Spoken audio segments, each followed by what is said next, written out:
You're listening to the AFTERBUZZ TV Network, now the largest new media platform on the web, and your #1 source for after-show entertainment. Very good, Dean Johnson.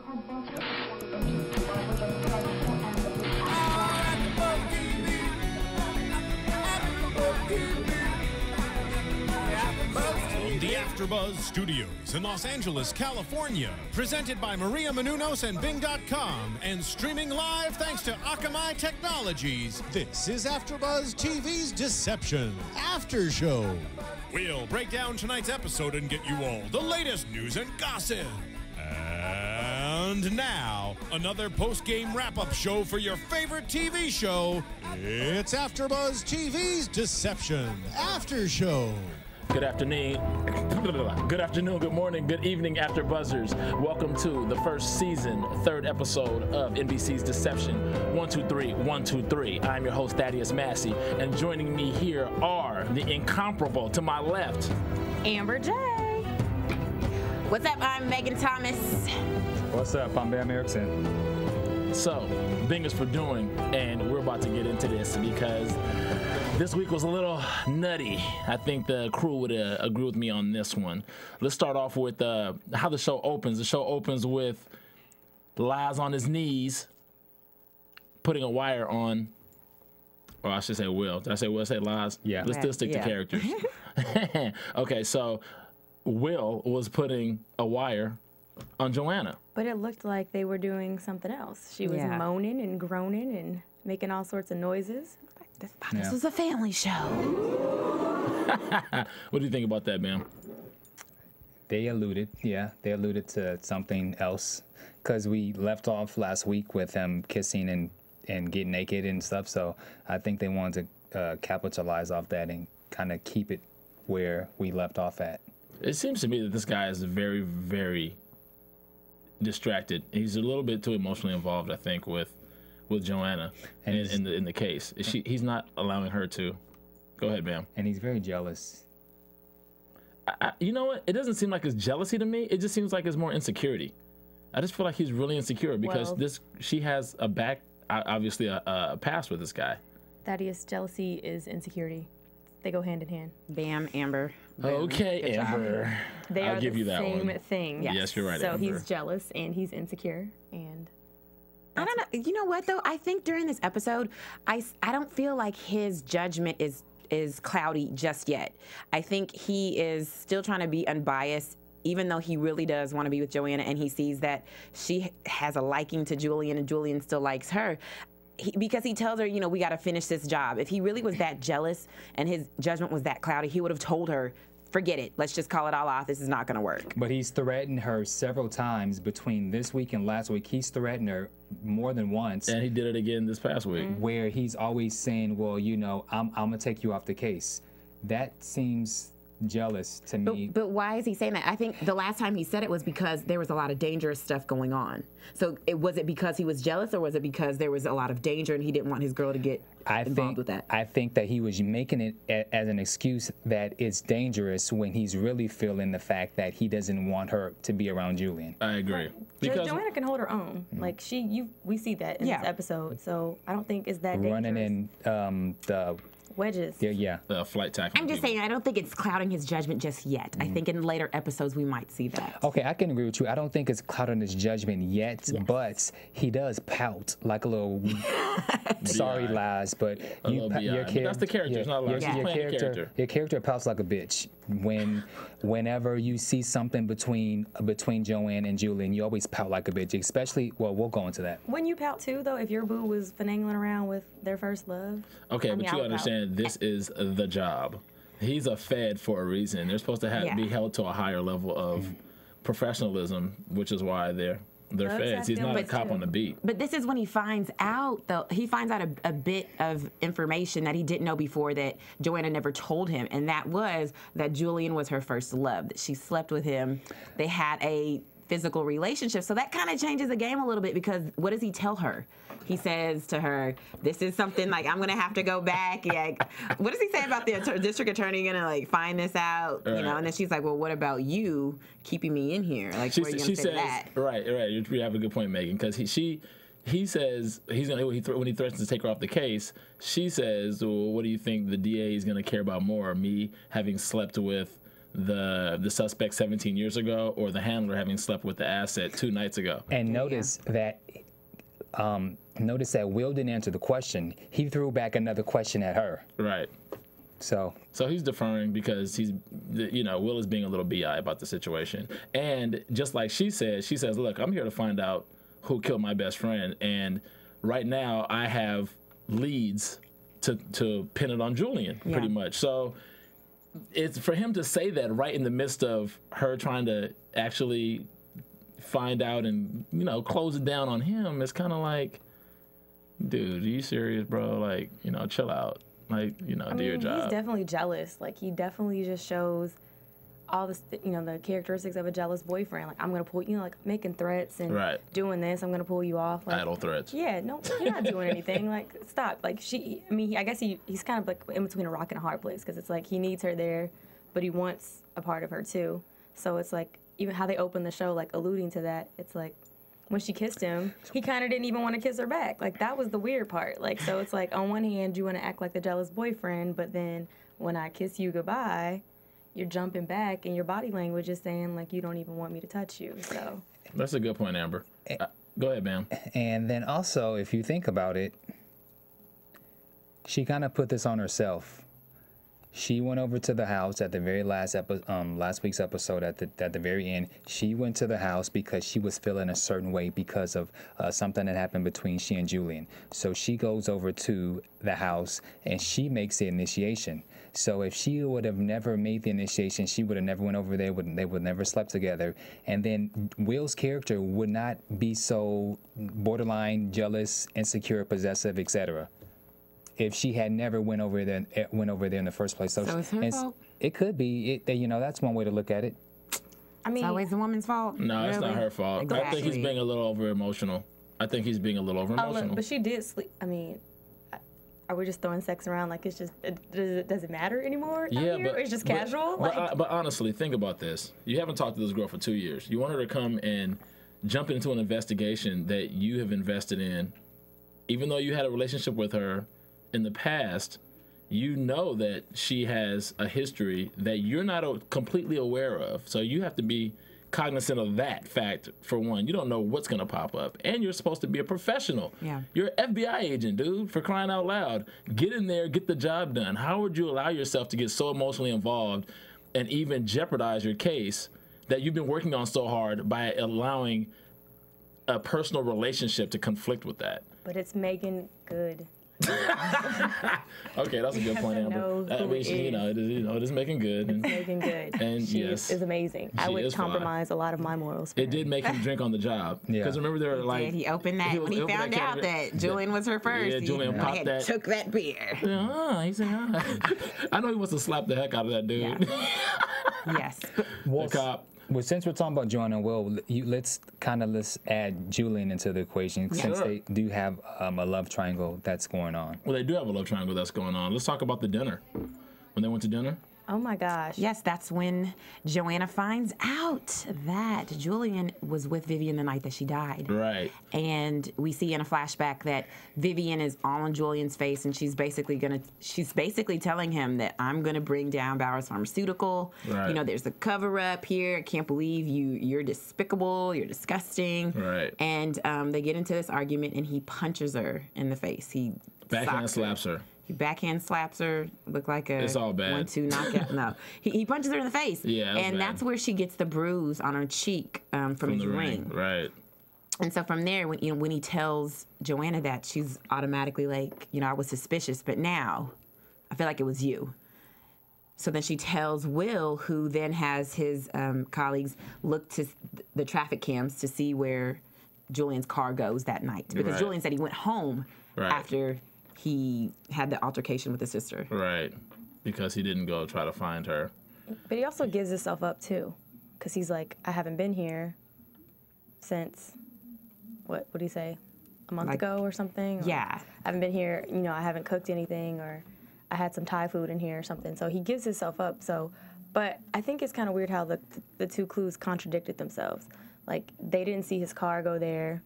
but they didn't see it leave either. And then he's like, well, I went and slept with another girl. They remember in episode 1, we see him wake up next to someone. But it never says where he is, so I feel like they're going to use that later on. But I think it said that he was at her house. Because remember he said that he left, like he never came home that night. Later on in the episode, we find out when he's at the dinner with Joanna at his house and he's chopping the stuff up. And, you know, he messes himself up because he says, oh, I haven't been home in over a month. But your sister just died and you said that you were home the night she died. So that's what makes Joanna go, wait a minute. You haven't been home for a month. I thought you said you came home the night, you know, after you saw Vivian. What does that mean? And so then he's like, you know, I didn't say it, but I went to a friend's house because I didn't want to think. I didn't, you know, after all that happened, I went to somebody else's house. Well, he basically said, you know, when you're trying to rekindle something with somebody that you're interested in, you don't want her to know that, hey, I went and hooked up with somebody else. I don't want that image to be the image that you get of me, which is completely realistic. You know why? Because I'm sure she's just a frivolous something or another that he hooked up with for that night, a booty call in his black book. He just hit her up and was like, I'm coming through kind of thing, just to kind of, because he has shown and they've established his character as drowning himself in frivolous activity. Yeah. You know, he drinks, he parties, he sleeps with random floozies or whatever. That's just what he does. And so it's consistent with his character. Yeah. But I was really mad. I was upset with Joanna for like she just interrogated him. Yeah. And it's like, you're blowing your I was so mad. Like, why are you doing this? You know, like, be quiet. Like, this fine man is about to cook you this amazing meal. Like, he's over here chefing it up for you. And she's, like, ruining it. I was so mad at her. Like, I just wanted to, like, jump through the screen and choke her. Do you think that she came off like she was investigating, or do you think she has feelings for him, but then also that was her best friend growing up? So do you think it was more an investigative way that she was coming at him, or coming at him in a way where she's like the girlfriend or the potential girlfriend who just wants answers? I don't think any normal girlfriend or any potential would interrogate somebody like that, because only an FBI agent would be like putting clues together like that. You know, like she's blowing her cover. Like she's going too far. It's like, what are you doing? Like, chill out. Like, just enjoy dinner.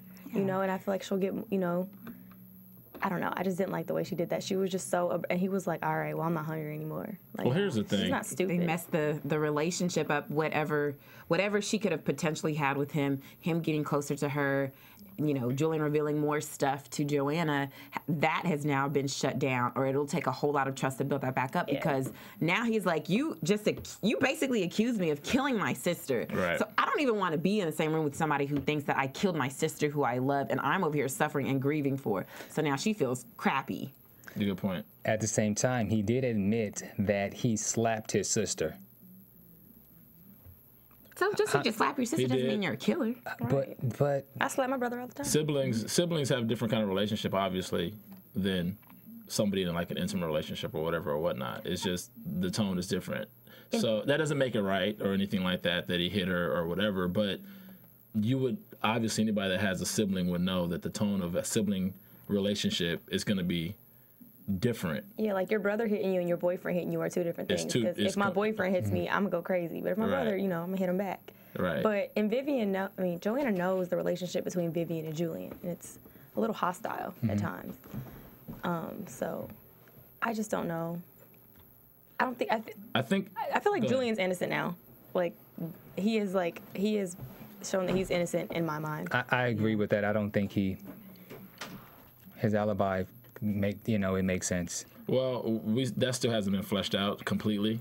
I mean, I think if the writers are creative enough, they can still twist this however they want to twist it. Yeah. But that the whole situation with Julian and the dinner thing, I think that because of the emotional ties that Joanna has with Julian, that even though she did come off a little interrogative, if that's not, I don't think that's a word, people. Interrogative is not a word. Interrogatory? Anyway, I don't know. I don't know either right now. But even though she did come off a little cop-ish with her questioning why he was dicing tomatoes or whatever, it was kind of like, I think only we saw that. Yeah. He's emotionally, invested in this situation, and so is she.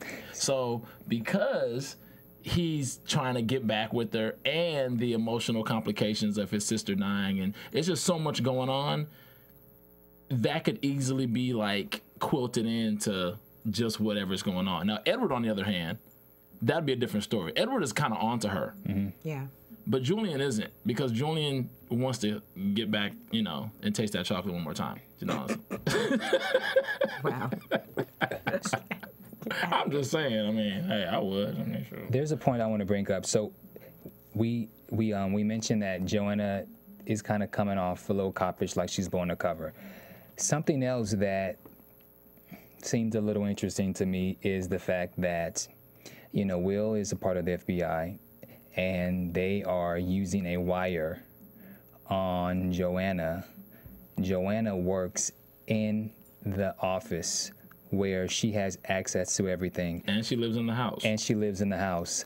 I don't understand, and this is for the Deception writers, I don't understand why is a wire needed, right? Besides the fact that it gave an ooh factor in the very beginning to see their chemistry and to see Megan's body. Like, that's the only reason that I could see why they would use a wire. But she has access to all of these things, and it's with the FBI, so the wire should be versus a bug. Yeah. You mean, yeah. Like, why couldn't they plant bugs in the house? Is that She could bug the hell out that house, and I don't understand why they're going to a wire. That just seems so like 19-ish, 70, 80, just whatever. Like, it does seem a little old school, Bam. You got a point about that. To me, I'm thinking, like, isn't there like a tapping app that you can download?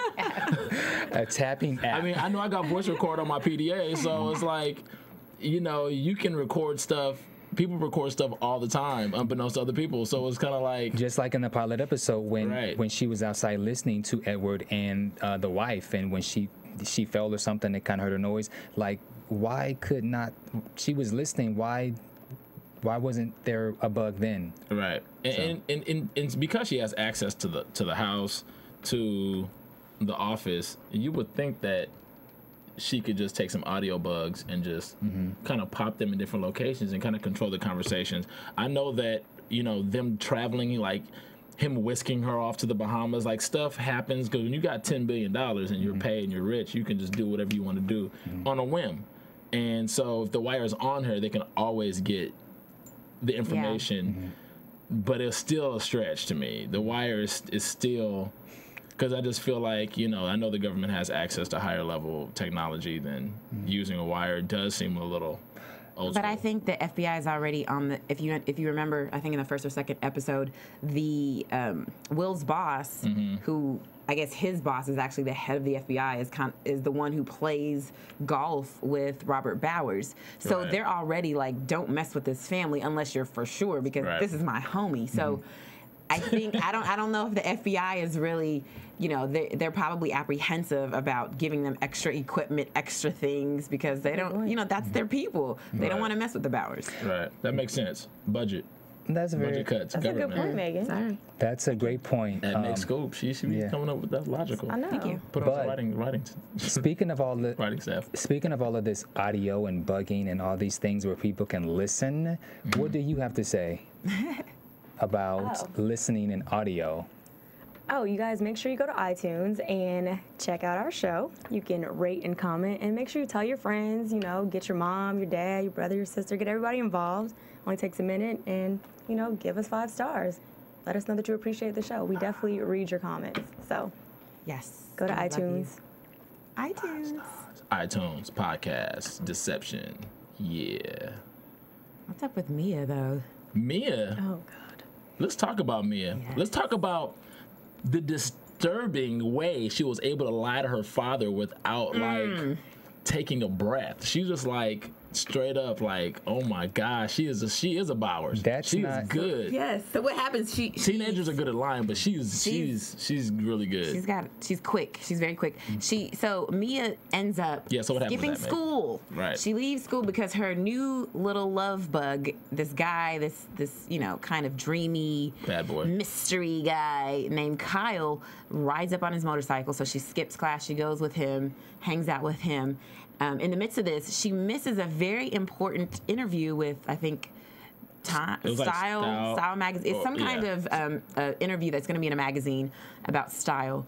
And her father was waiting for her with the interviewer, and she never showed up. Right. Called her, she never picked up. And then when he gets home, he asks her about it. He's like, you know, that interview was today. Where were you? And she's like, oh. While she's mixing popcorn and jelly beans. Yes, she lies to his face, and he already knows that she skipped school because Rayburn told him. Yeah, she wasn't at school today. She left. So he was disturbed because his daughter literally bold-faced lied to him and didn't bat a lash. It's like, why are you disturbed by that? Because you do this every day. Like, well, I loved how he didn't respond. Like, he didn't react because he's so smooth. He's so used to it because the world they live in is like such on another level of deception. So and to be quite, he hugged her. I was like, oh, okay, yeah, that's when she threw that popcorn. She did. That was hilarious. Punched in her face. My mom would have grabbed me so quick. Yes, but she threw that popcorn at him when he grounded her. Like, you just got grounded. I would have got beat down. Right. Car taken. Give me your 10 credit cards, young lady. You know, karate chop in the throat. You're remanded to your wing of the house for 24 hours. Okay, that's punishment. That's fine. Sit here, play my video games. Give me your iPhone 5. And so I think that what's crazy about that situation, though, is with Sofia, you know, kind of rewarding her. But in a way, I think she did that. She rewarded Mia with a shopping trip, as you know, because she's like, I'm missing my Dior clutch or whatever clutch. Let's go shopping. But I think she also did that to kind of get on her daughter's good side and be like, I'm with you. I understand your father is overreacting. Right. I think she did that to her so that she could kind of gain a little more trust from her daughter, and her daughter would be more willing to open up about stuff. Right. And then we see from that Kyle ends up coming to the house. Which is really funny. Yes. But going back to when she came in and asked her mom, I don't think that's fair. She went on this spiel about how it's not fair that dad is not going to let me see him anymore ever again. I get the punishment, yes. She did admit, she was like, I was disrespectful, I did lie, but to not ever be able to see this guy again, that's a little bit unfair. I think the parents, they do have to play a good cop back up. I think Sofia is trying to get back into Mia's good graces for whatever reason. Like, yeah. She's very loving to her this episode. Yeah, I mean, usually she's just like, whatever, I'm going to do this. And she did say, you're rewarding her with shopping. She says, no, I'm neutralizing your behavior. Yeah. Because she has to do this debutante ball and stuff anyway. So, you know, they went shopping. But it's like, why do you do that? I mean... But let's also think about the other picture. Sofia, as I called her before, you know, I called her the mean witch or the mean bitch or something. She has motives. Like, I have to give it to her. Her character is a very smart person. Mm-hmm. So there's a couple of things that she's trying to kill a couple birds in one stone. So the first one is, okay, well, I do need to get on Mia's good graces. Also, at the same time, who is this boy? Clearly, Sofia and Bob have had conversation because they do pillow talk at night and they play cards. Okay, Rummy. So they have rummy. They have pillow talk. So she was aware of the situation and the guy. So therefore, okay, I need to get into Mia's good graces, but also at the same time, I need to find out who this boy is because she doesn't like people coming into the family. Yeah. Right. And when she was dancing with him, you know, she basically warned him, if you have any ulterior motives, basically I'll take you out. I mean, that was crazy because, and he just kept on dancing like it was normal. Like, this is not normal. But at first, I thought because this Kyle character has ulterior motives based off what we saw last week, for a split second, I thought that she was in cahoots with Kyle. I did just too. for a second, I thought that. But then she went into her whole killer mode. I thought she was going to pull a racket from her brassiere or something and put it up against his throat. She did say, if your intention is to go after or attain anything but my daughter's heart, I will eat you. Right. Yeah. Like, so she made it clear, and she's actually probably the scariest character on the show. Like, I'm more afraid of her than Rayburn. Me and Rayburn could box. But her, she was, you know, invite you over to a nice dinner, kill you. Yeah, and she was so seduce you, and then just and then she does not miss a beat. That shouts to Catherine Lanasa because she's a bomb actress. Yes. Gotta get her in here. But Sofia she's the one to watch. But I think we got to watch Kyle, too, because the fact that that didn't faze him lets us know that he's kind of used to this craziness. And so the question is why? Because he's poor. It's like you come from that and you didn't even blink. Yes. But he did kind of, when she said what she said, he did kind of, his body changed a little bit. I noticed it because just feeling from a guy standpoint, knowing like going to somebody's house or whatever that you haven't met their parents before or been over there, and when she told him that, his body language and face did change a little bit. A grown lady says she's gonna eat you. You're gonna keep dancing with her, or you're gonna back up? Well, no, In that circumstance, he had no choice. He has no choice because if she wasn't gonna let him go. Can we also talk about before we even got to the debutante dancing, when Mia and Kyle were together, they were at that little place where the kids were on the trampoline, right? And so they were, exchanging information. So tell me something about you. Tell me, I think Kyle has planted everything of how and what he's gonna say. Yeah. I do not believe that he's poor.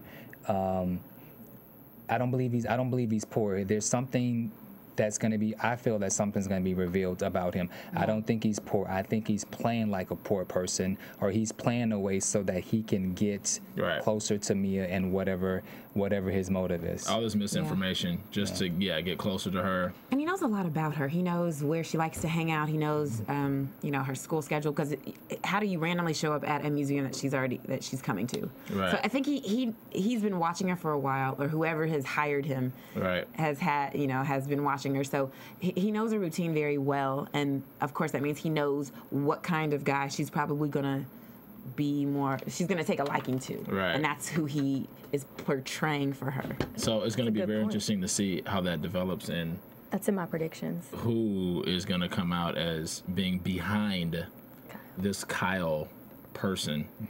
And next time, learn how to play the piano, brother. Because his pantomime. That was bad. His fingers was like this. He was like, it was a bad shot. Yeah. Let's play together, ready? Really okay, so let's talk. Let's talk about Julian approaching Edward about this Haverstock situation. Yes. And that was hilarious. Reeling his big brother in, like, I need your help. Save me. Yeah, help me out here. The situation seems as if maybe Julian has been bailed out by his older brother on past occasions. He's just like you to hand your crap off to me. Pretty much. He didn't say that, but pretty much that's what he said in a nutshell. But I thought Julian I thought his reasons was great. His brother Edward was an intern for him, so it would only make sense that he would be the one to talk to him because he knows him and he could have the conversation to build up to asking versus Julian because Julian doesn't know him well. So I thought that was a great excuse or reason for why Julian wanted his brother to go and speak with the senator. Not only that, he was obviously he was an aspiring politician. Yeah. So he knows the lingo, he knows the terminology, he knows the whole tone of how to deal with this guy. And he's older, so he's been around and probably has a better relationship with him, obviously, because, like you said, Bamm, he was an intern for him as well as all of his other interests or whatever. So what happened when he went to go see him, Amber? When Edward went to go see Haverstock? That's the father who punched the senator. Right? No. Yes. Okay. Yeah, but daddy punched him Before later. that, Before that, remember when Edward went to go see him? Yeah. Okay, I want to talk about the father. You want to talk about the father? Megan, you talk about that. Megan, talk about the brother. Talk about the brother meeting. When Edward went to go meet Haverstock. Edward goes to talk with Haverstock on his yacht, and we see Haverstock is clearly a womanizer. He's over here texting, LOL, smiley face, whatever. LMFAO. Send or something. Yes. That was funny. So atrocious. I love John Larroquette. John Larroquette, you're the bomb. Yes, but grown men should not be texting LMFAO or anything else. No smiley faces. It's unless they're buying concert tickets for their daughters. He does. Okay, if you're buying concert tickets for your daughter for the LMFAO concert, then it's okay. That's basically that's like an old person just trying to be cool. Just like when you have that old auntie when the wobble or something comes up and they want to be the first one on the dance floor. It's kind of one of those things. No, it's one of those things where they think it's funny, all the stuff that young people do, and they're kind of they try to do it. They're doing it because they think it's funny. They're like poking fun. He was like LMFAO. Sin, like it thinks it's funny. He's like clowning. Just unbecoming. Right. But the most important thing about this exchange is that Edward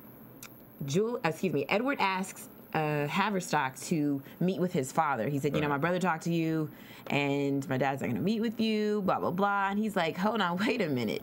And he throws in his face the issue that happened about 16 years ago with Edward allegedly raping and killing Kimberly Yeager. Right. And he alludes to the fact that you killed the girl, and I helped cover it up. Right. So because I helped cover it up, your dad owes me. So go and tell your dad that, or else I'll make sure Lyritrol never sees the light of day. But that was actually only seemed like part of it. He just threw that in his face to get him all Bambi-eyed.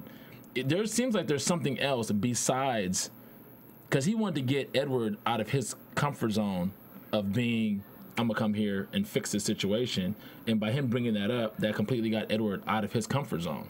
So now all Edward can do is go back to his father and say, this dude wants to meet with you. Like, what the heck is going on? But he did it because he not only will Edward go back to his father, but now Edward has questions to ask his father because it's obvious that he does not know what happened. And how do you not know if you kill somebody? Well, he said he blacked out, remember? He blacked out and he was drunk. And he wakes up because they do the flashback, and he wakes up and he looks around, his face is kind of bloody, and he looks outside, and here's Kimberly Yeager's dead body outside. I don't care what type of drug, Molly, or anything that you're on.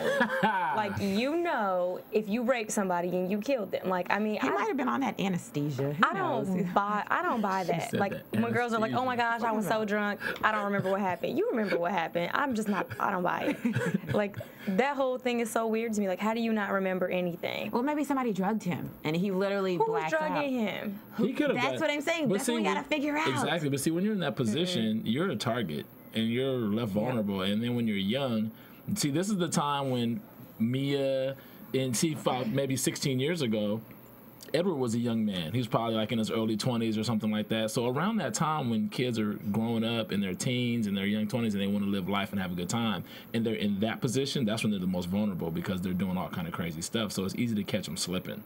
Yeah. Which is what happened with him. I still don't buy it. So there's something that's missing in this story. Well, there is something that's missing in the story, and they have to reveal that. I mean, he went to go ask his father. He's like, yo, did I kill this girl? Yeah, because he really feels like he didn't do it. You know, he had that conversation with Joanna a couple episodes ago, and he's like, I'm being accused of being a murderer, but I don't feel like a murderer. I don't think I'm a murderer, you know. Right.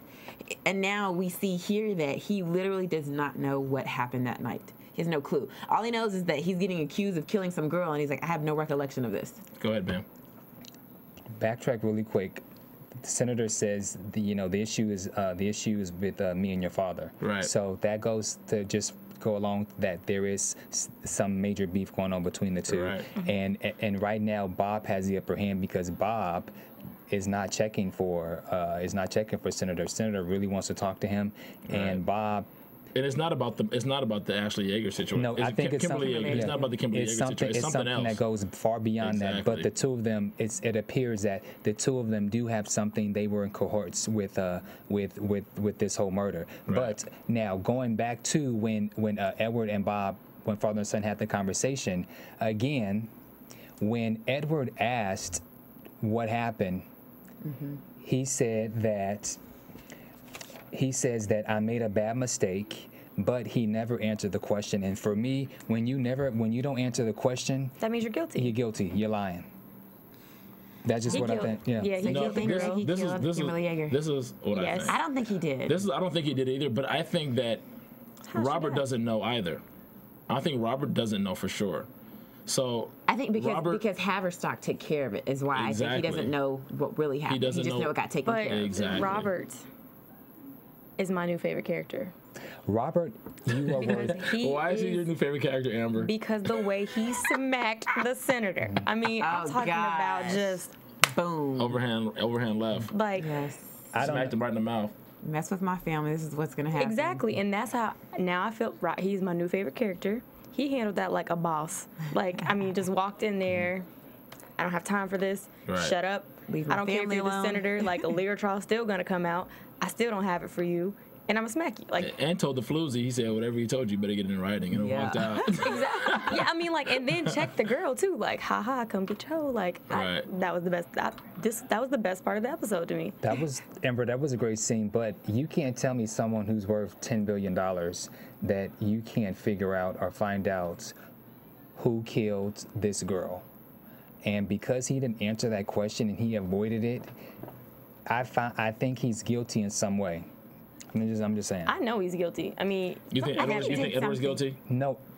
I think Edward's guilty. I don't know about. I'm on the fence in regards to if Edward really remembered, because how can you just not remember if you kill somebody? But look at how he was talking. Why would you ask your father those questions if you really did remember something? I don't think the questions would then be like, Dad, what did you guys do to fix it? What did you guys? It wouldn't have been, did I kill the girl? Why would you ask your father that if you really truly knew? Because then your dad would know that he already knows that you knew. But the way Robert answered that question was just like, I did what I had to do for your future. Exactly. Like, that's telling you that you killed the girl. Like, I'm basically telling you that you killed somebody. Well, no, because it's not. I feel like I took that as Robert was telling his son, I did what I had to do to make sure your future was secure. Right. So that could have been everything from, maybe I killed her personally, or I had somebody kill her, whatever the case may be. It's like, I'm not even going to talk to you about that. We're not going to revisit that because there's so many doors that are open. Because if he tells his son, no, you didn't kill the girl, then the question is, who killed her? Because I was with her and I know you came, Dad. What happened? So why don't you just tell him that he killed her? And problem solved. Because it's his son, and he loves his son, and he knows his son didn't do it. That's why, I think. Okay. That's fine. So, Fine, Megan. You win. That was you nice, can have Megan. that one, Megan. Keep it. Okay, so 1 point. let's get back to Joanna really quickly here, and the call they tracked Ben's / baby daddy's cell phone, and FBI busting on him earlier in the episode, and they can't catch him off the fire escape. They come in guns blazing, but they can't catch him. All the men cannot catch this guy. Yeah. Will let me down. He did. I was like, you just got all this fine muscle, these nice big thighs. God. And he can't even catch nobody. But then Joanna, here comes Joanna. But then Joanna shows up at the job. Because Ben, what did Ben do? Ben robbed Edward of his car. He took his Bentley. A Billy Club. He was coming in the garage. He takes his car because his car has his badge, has Edward's badge to Bowers Pharmaceutical. Right. So he goes, once Joanna figures out that his car's been stolen, Edward's wife tells her, his badge, I think, which was kind of weird, by the way. Did you see when Joanna was questioning and the wife is Edward's just so wife? stupid. Like, so I don't know. did he take the car? What was in it? That kind of stuff. That was kind of weird. But then that made her go to Bowers Pharmaceutical, where she finds baby daddy Ben downloading something. Right. But Megan, that now goes back. Let me jump back on Amber. The way she was questioning the wife, Samantha, that was very police-like. But she's frazzled. She's very chicken-headish, and she can't really think straight. And she's just got programmed last week. Yeah. Remember? So she's under mind control right now, and she has to cooperate and do what she's supposed to do. But she's giving herself up because of that. That's all I'm saying. I do like how she called her mom, and I wish the show would actually show where her mom is and what's going on with her mother. Yeah. I think that's going to happen. That's a good prediction. So Joanna chases him down, which I thought was amazing that she chased him down in wedges and heels. Caught him. And caught him. I mean, she sprung on him. Like, that was awesome. She Super Bowl Ray Lewis tackled him from like she flew, and her legs were in the air, and her wingspan was just like, and you could see her. Speaking of the Super Bowl, go Ravens. You out your mind, girl. Niners. See that hat that Bamm has on? Reverend Ray. That was for the Ravens, by the way. Thank you. Thank you. Next. Okay, so she catches this guy. He's taking off. He hits the fire exit again down the side stairs.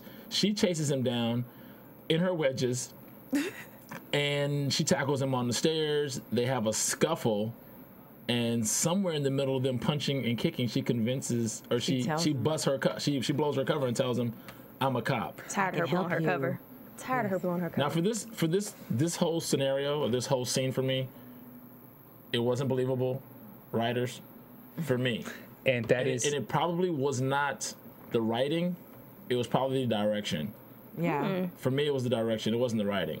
Because if they directed the scene differently or choreographed it differently, it could have been more believable. I think he should have fell down the stairs. I think if he tripped and he If he fell, would've tripped that and would have fell, made more sense that she could catch up to him. I would rather have taken a wedge off and thrown it and hit him upside the head.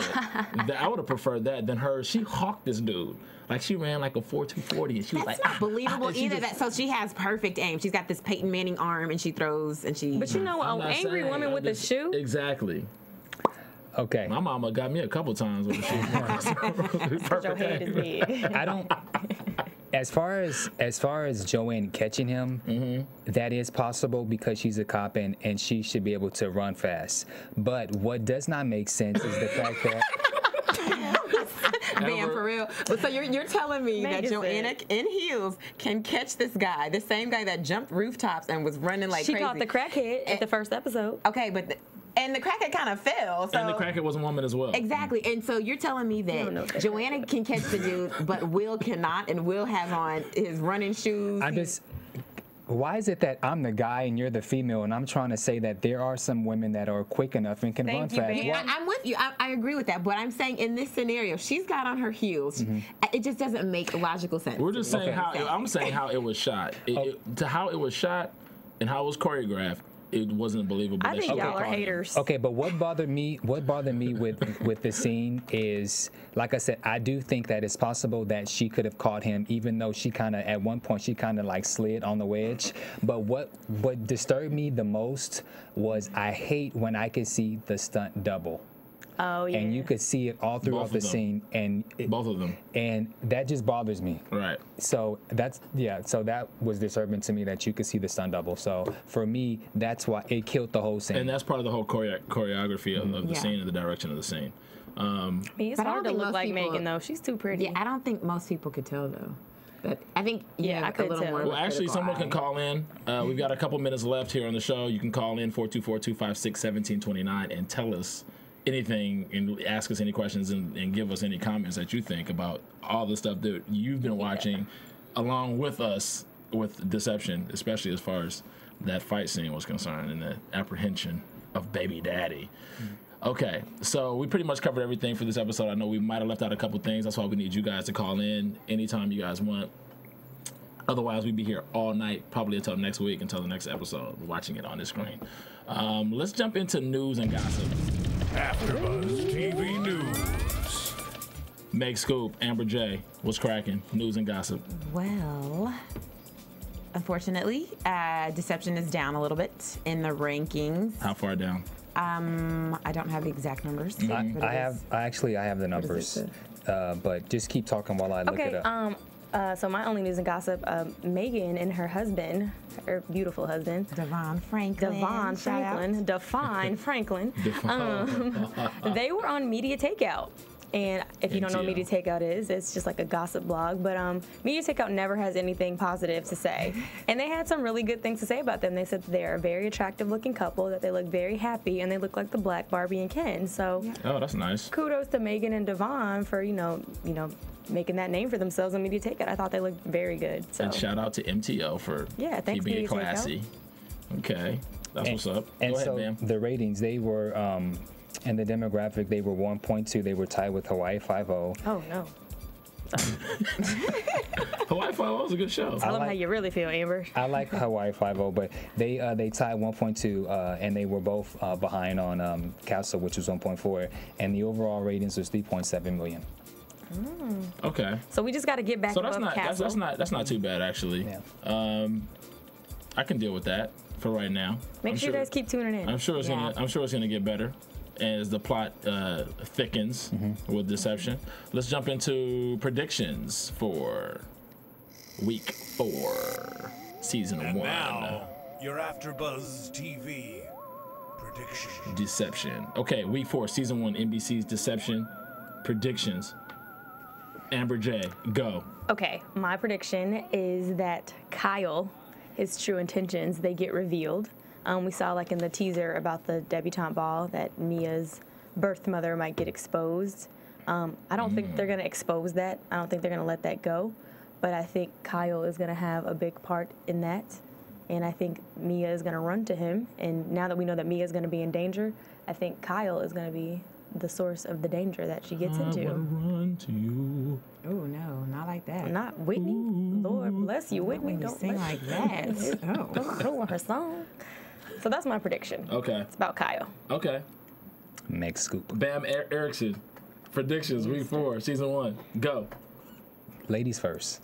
No, I always go first. You go. Okay, my predictions. Bamm Ericsen, week 4, season 1. Bam, be a lady. Okay. Deception, Go. go.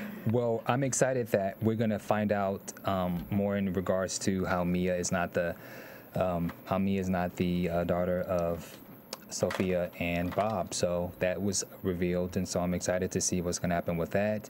Will Mia find out exactly? Will she find out next week? Maybe, or I would say in about 2 weeks she'll find out, and then her and Sofia will be back at each other's throats. But the question is, will it be revealed that Vivian is the mom? Ooh. Okay. Good question, Bam. Week 4, Megan Thomas. Prediction, go. So I think there's gonna be some issues with baby daddy Ben. Now that it's been revealed that Joanna's a cop, I think they're gonna try to bring him in and maybe put a wire on him and question him. But I think something's gonna happen to him in the process, because that would just be too easy to say, hey, we're bringing you in, you tell us everything, and the show's done. Gotcha. But something's gonna happen, and I think it's gonna be in regards to Edward, because if you remember, Edward was the only person that had contact with Ben. He knew about Ben's whereabouts. He knew what was going on with Ben. So there might be some issues there. Not quite sure what, but I think there's going to be a bigger storyline next week on baby daddy Ben. Okay. Well, my prediction for next week, I think Julian, Joanna's going to have to get back in Julian's good graces some kind of way based on what just happened. Definitely what you guys said about Mia finding out about her mother, something is going to happen with that. And we have to see what's going on with Kyle as well. I think more will be revealed about maybe who hired him or whatnot, and what his agenda is. So, until next week, where can we find you guys? You can Megan find me Thomas. on Twitter and Facebook at Meg Scoop. I want to talk to you, so hit me up. You can find me on Twitter at Bamm Ericsen. I'll be tweeting all Sunday for the Super Bowl when the Niners beat the Ravens. Boom. What? Amber Jaye, go. You can find me on Twitter at I'm Amber Jaye, Jaye, and the Ravens are definitely taking it home. Reverend Ray, we got this. Boo to the 49ers. Colin, you can go sit down. A Reverend do wrong. And you can find me on Twitter Whatever. at Club Thaddeus, ClubThadeus, and you can find me here on Tuesdays at 11 p.m. with Bamm Ericsen and Nick Perdue for CBS's Vegas. Till Go next Ravens! week. From Bing.com, executive producers Maria Menounos, Kevin Undergaro, Phil Svitek, and the entire AfterBuzz TV staff, we would like to thank you for listening to the AfterBuzz TV network. To watch or listen to other after shows and post comments or questions, be sure to visit AfterBuzzTV.com. I'm Sir Richard Wentworth, and this has been a presentation of AfterBuzz TV. Buzz you later. The views expressed herein are those of the hosts only and do not necessarily reflect the views of AfterBuzz TV or its owners or principals.